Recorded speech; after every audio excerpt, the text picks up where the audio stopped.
පරවියෝ ගැන දැනගමුද? කියන්න බලන්න රෑස්මුස් මේ මම පෙන්නන්න පොඩ්ඩක් අපි කට්ටියට පෙන්නන්න. මුකිනස් ජෝඩුවක් ඉන්නවා 14000යි. 14000යි. ඊයම් පාට එකයි මෙයයි විතර දාන්න ඉන්නේ. මුකිනස් පිරිමි සතෙක් ඉන්නවා 5000යි.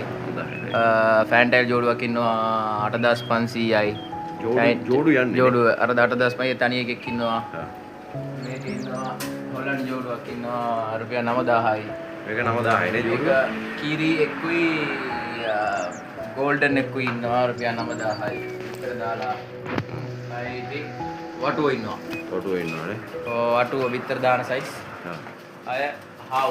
වටුව කොහමද ගණන්? වටුව එක්කෙනෙක් 400යි. කෙනෙක් 400යි නේ. විතර දානවා. හාවුත් ඉන්නවානේ. ආව ජෝඩුව 4000යි පැටව. New Zealand cross. අය පරවි ඉන්නවා ටයිමින් ටිකක් ඉන්නවා මේකේ. ජෝඩුව 2500 ඉඳන් 4000ක් විතර ඉන්නවා. මේ වල් පරවි කොහොමද අඳුරගන්නේ? වල් කොහොම යනද? ඈ? අය පෙරට් බීට් කෙනෙක් ඉන්නවා ඉස්සරහා 10000යි.